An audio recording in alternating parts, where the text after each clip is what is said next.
for Best Picture is actually quite complicated. And I don't know if the world at large totally understands how we get our Best Picture at the end of the day. So there is something called preferential balloting. And we're gonna try to explain how any number of the films nominated for Best Picture here this year, in the year of our Lord 2019, could win on February 24th. We're gonna try. We're gonna try. We're also gonna try to explain preferential balloting. Yes, so should we start there? Essentially, all of the nominees this year, there are 8, are ranked from 1 to 8. Each ballot, a voter gets to rank them.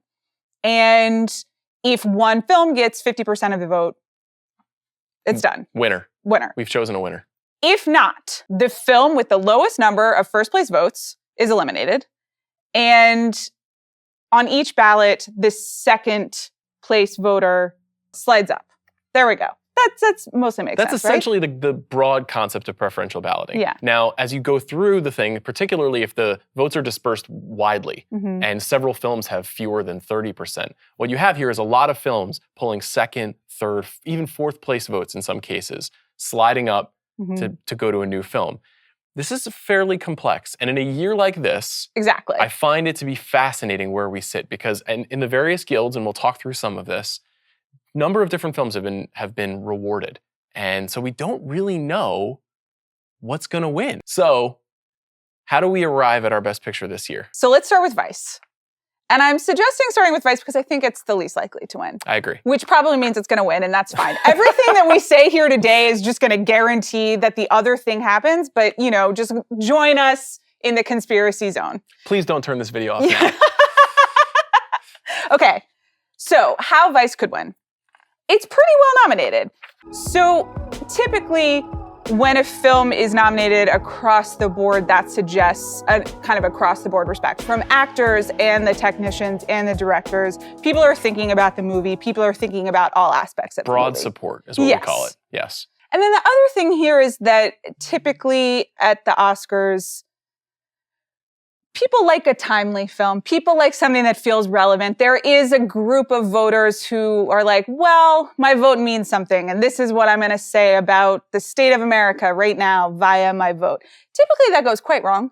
They're saying some very strange things about the state of America. It's complicated. Yes, but you could see people kind of aligning with Vice in that context. I certainly think that's what has propelled it this far. But yeah, Vice has been polarizing. True. And it's not winning a lot of these major guild awards. That's true. And I would say that the anticipation towards the film was probably a little bit more intense than the aftermath reception of the film. So my gut here is that, as you said, this movie has no chance. I would agree. What do you think comes right after Vice? I would put BlacKkKlansman somewhere in there in the same idea of relevant, timely movies with a strong directorial vision. And again, it kind of has the same nomination grouping, which is in Best Picture, Best Director, Best Screenplay. There was an acting nomination for Adam Driver, though not for John David Washington, sadly. There's a lot of excitement about Spike Lee finally getting his due here. It's plausible that he pulls off a dark horse victory for Best Director. Even still.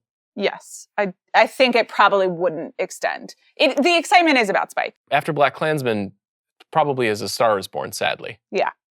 So a lot of these same ideas apply. There have been a lot of acknowledgments of the acting in A Star Is Born. It's of course nominated for Best Picture. It's nominated for Best Screenplay. But no Best Director nomination for Bradley Cooper. Harsh. Complicated campaign for Bradley Cooper. Like non-existent campaign for Bradley Cooper. That's the problem. It's also missing a Best Editing nomination, which is something that you see often for films that are going to go on to win Best Picture. Now, there is a late bid here between this movie's $400 million plus gross and appearances with Oprah that signal that maybe there's kind of a second life that's going to burst The Star Is Born forward. Yeah. But I don't see it. Maybe if the math goes a certain way. Let's talk a little bit about the next film, which I think is probably the favorite, which is not the favorite to win in any meaningful way. And I'm very sorry for that pun. But I think that this is an interesting subject here because this film has also not won hardly any awards from the guilds, but it is tied with Roma for the most nominations, which is pretty meaningful. Historically, there are two films that are often kind of neck and neck with the most nominations, and those two films ultimately do go on to win the most awards. What's the downside of the favorite here? Which I think is projected to win Best Original Screenplay as well. Yes, I think, which I know I've said this a lot, but there is a tradition of you win a screenplay award and nothing else. The screenplay award is the we really like you and are glad you're here and we don't want you to go home empty-handed. But the proverbial consolation prize. Yeah, it's so the fact that it's the favorite original screenplay is one of the things against it. It's true. Again, it hasn't won many awards at the Guilds. It got Best Picture. Yorgos Lanthimos was nominated for Best Director, which was a bit of a surprise. It was. People seem to have accepted the twist. So I think probably the thing here is just if it's number 3 on everyone's list. If it is the consolation vote of you know what, I really liked it. And it wasn't my favorite. Sorry, there's no way to avoid the puns. The movie that I think is most fascinating that could benefit from this, that has really had very little support through a very long, now year-long campaign, is Black Panther. Yeah. So what's the case for Black Panther's win? So it rests on its victory at the SAG Awards. The Black Panther won the Best Ensemble, which is the SAG version of Best Picture. And that, most people didn't expect that to happen. It was a surprise. It was a happy surprise. And as we mentioned earlier, the actors branch is the largest voting branch in the Academy. Now, it's not a direct correlation between the people who vote for SAG and the people who vote for Oscars, but it does suggest that there is a good amount of Black Panther support in that branch. That's really the only argument for it, frankly. I mean, the other argument is that it's made over $1 billion. The thing about it is, winning that SAG Ensemble Award really only signals that your film is more than likely crowd-pleasing. Mm-hmm. Movies like The Help and Hidden Figures have won this award in the past, and it's very rarely an indicator of what's going to win Best Picture. It does indicate that a lot of people like it. And I also liked it. I liked it as well. Does liking something mean it's going to win the top prize? It probably should, but that's actually not how the Oscars works. Right. So, with no Ryan Coogler nomination here for Best Director, with no acting nominations whatsoever, despite that ensemble win, right. I feel like it doesn't have a chance. It does feel like the quintessential number 2 pick to me. The next movie we're going to talk about, which is the 6th of 8, is Bohemian Rhapsody. Now, if you would have asked me in October, what kind of Oscar chances does Bohemian Rhapsody have? I would have said 0, literally 0. And I hadn't even seen the film at that point. When I saw it, if you would have asked me, I would have said 0.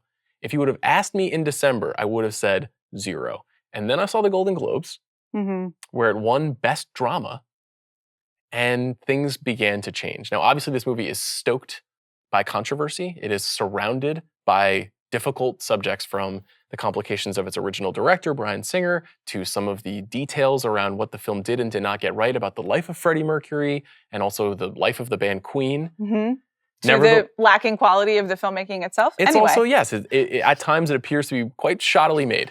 And it's fascinating that it's here. However, massive hit. Massive hit. And it makes people feel good and they have fun when they see it. I agree with you that it has a real chance. And my concerns are primarily in the fact that it won at the Golden Globes. It won at the editing awards, of all damn things, which, there's been a clip circulating on Twitter that suggests why that was possibly not the best choice. But, it's their guild. Who am I to judge?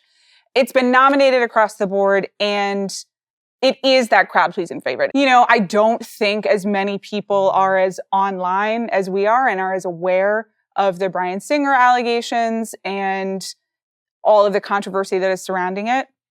The other thing that worries me is that Rami Malek is essentially the favorite for Best Actor at this point, which suggests support in the actors branch. Certainly. And a willingness to overlook certain issues around it, at least for performance. And, an actor is different from a film, and they might be able to make the distinction, but it just kind of seems like enough people are willing to overlook enough things, and it just feels like it could happen. The next movie on your list, similarly clouded in controversy, but also has been doing quite well. Yes. That movie, of course, is Green Book, which is not nearly the financial box office hit that Bohemian Rhapsody is, though it's winning a lot of awards. Boy, is it. And a lot of people like it.